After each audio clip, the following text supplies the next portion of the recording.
आज के एपिसोड में हम बात करेंगे वैद्युत द्विध्रुव की, यानी कि दो ध्रुवों से मिलकर बना हुआ एक वैद्युत समायोजन।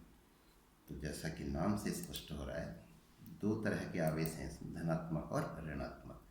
परिमाण में बिल्कुल बराबर है, दोनों को Q और Q से ही दिखाया गया है, प्लस Q माइनस Q। एक दूसरे से अल्प दूरी पर रखे गए हैं। व्यवहार में ये दूरी बहुत कम होती है। जैसे हाइड्रोजन क्लोराइड का एक अणु है, यह हाइड्रोजन और क्लोरीन दो परमाणुओं से मिलकर बना होता है, तो इतना सूक्ष्म होता है कि आँख से दिखाई तक नहीं देता। तो उस चीज़ को हमें ध्यान में रखते हुए इसकी संरचना को दिमाग में रखना है। तो दो प्लस Q और माइनस Q आवेश हैं, एक दूसरे से अल्प दूरी पर रखे गए हैं, तो ऐसे समायोजन को वैद्युत द्विध्रुव कहा जाता है। इन दोनों बिंदु आवेशों को मिलाने वाली रेखा जो डॉटेड लाइन से यहाँ पे दिखाई गई है, इसको वैद्युत द्विध्रुव की अक्ष कहा जाता है। इससे रिलेटेड एक महत्वपूर्ण डेफिनेशन है, वैद्युत द्विध्रुव आघूर्ण P से इसको डिनोट करते हैं।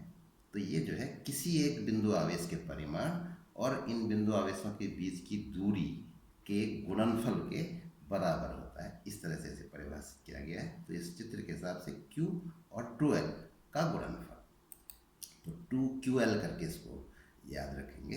तो वैद्युत द्विध्रुव आघूर्ण जो है एक सदिश राशि होती है जो ऋण आवेश से धन आवेश की ओर को है और अक्ष के अनुदिश, अक्ष की सीध में इसकी दिशा होती है।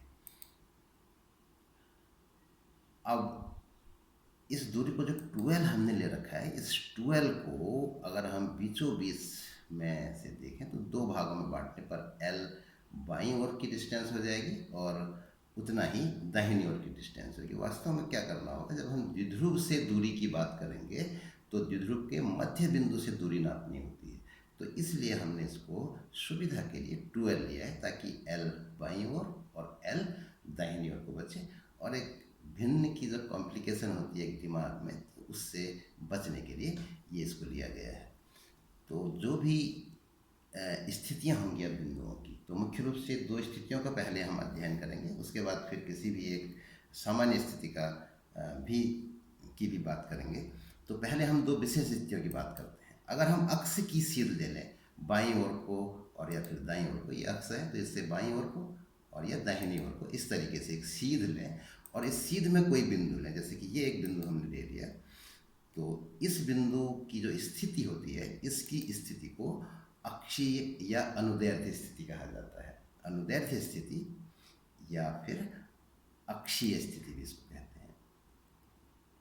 इसी तरीके से अगर हम इसके मध्य बिंदु से लंबवत दिशा में दूरी लें, ऊपर को या फिर नीचे को, ऊपर को या फिर नीचे को, तो एक बिंदु यहाँ भी ले लेते हैं, जैसे कि यहाँ पर हमने एक बिंदु ले लिया है, तो इस बिंदु को इस लंबवत दिशा में ली गई दिशा जो है, इस पर कोई बिंदु लेंगे तो इसको नाम दिया जाता है अनुप्रस्थ स्थिति।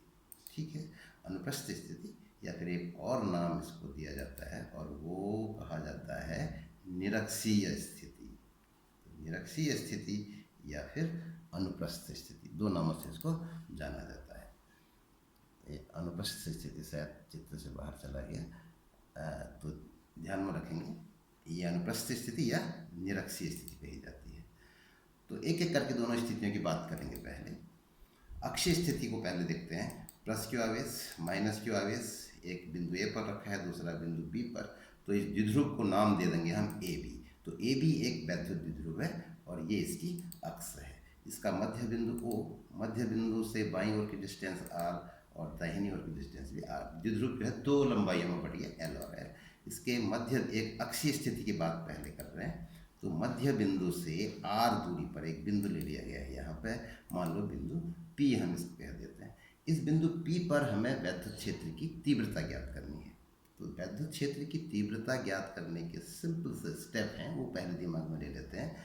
कुछ नहीं करना है, प्लस Q आवेश के कारण इस बिंदु पर वैद्युत क्षेत्र कितना होगा दिशा सहित, माइनस Q आवेश के कारण इस बिंदु पर वैद्युत क्षेत्र कितना होगा दिशा सहित, और उन दोनों का सदिश योग द्विध्रुव के कारण वैद्युत क्षेत्र की तीव्रता को व्यक्त करेगा। तो देखते हैं प्लस क्यू आवेश के कारण यहाँ पर वैद्युत क्षेत्र कितना होगा। तो जैसा हम पहले बिंदु आवेश के लिए बात कर चुके हैं, किसी भी बिंदु पर वैद्युत क्षेत्र की दिशा अगर हमको ज्ञात करनी होगी तो उस बिंदु पर एक धन परीक्षण आवेश रखते हैं। तो वो कल्पना हमको दिमाग में रखनी है कि बिंदु P पर क्षेत्र की दिशा ज्ञात करनी है।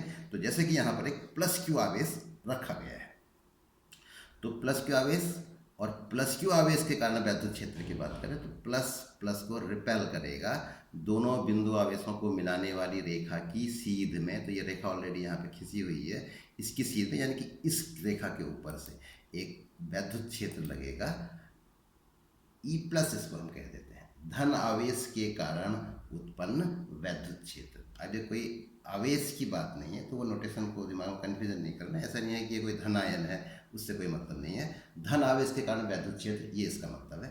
तो E प्लस ये एक वेक्टर हो गया।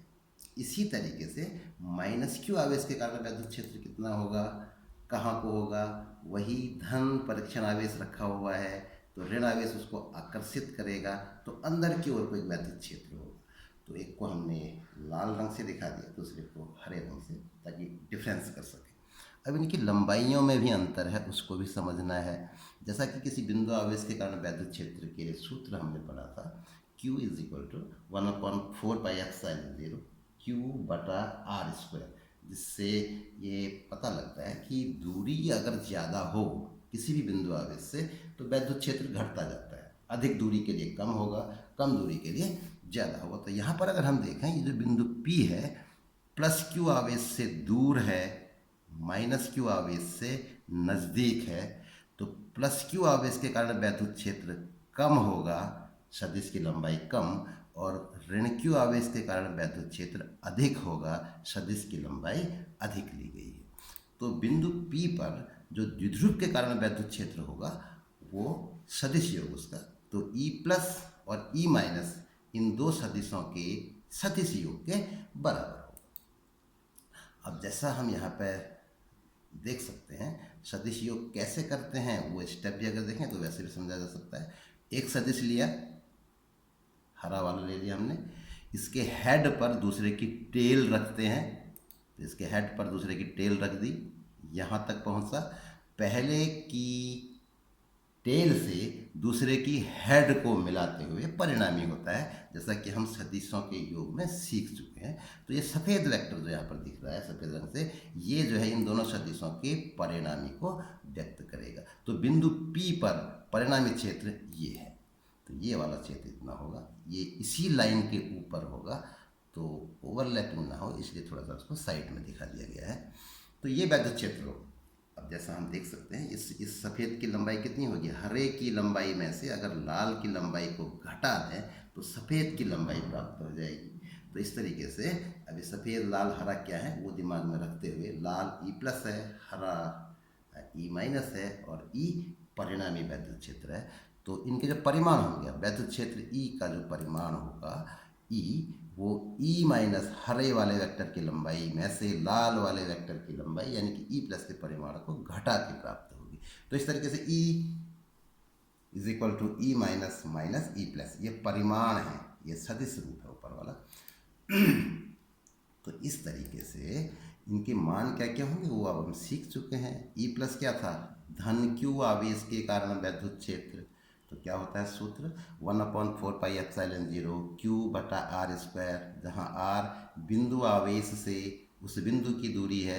तो यहाँ पर बिंदु आवेश A पर रखा हुआ है और बिंदु P पर हमको वैद्युत क्षेत्र निकालना है, तो AP हो जाएगी, दूरी R की जगह पे AP हो जाएगा। तो इस तरीके से E प्लस का मान होगा 1/4πε0 Q बटा AP का वर्ग।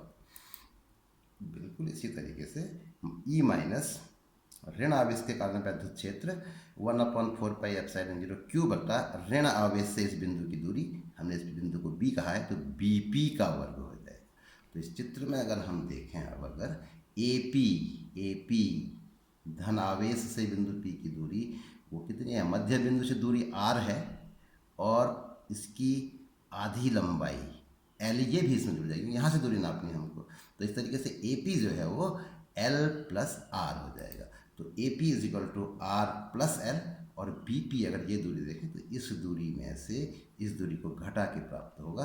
तो B P is equal to R minus L. अब इन मानों को इसमें अगर हम रख दें यहाँ पे E is equal to E minus की जगह पे ये मान और पूरा मान रखते हुए और ऐसे ई प्लस का भी मान रखते हुए और इसको हल करें तो एक चीज़ का इसमें हमें और उपयोग करना पड़ेगा हल करते करते, जो वैद्युत द्विध्रुव आघूर्ण था P is equal to 2QL।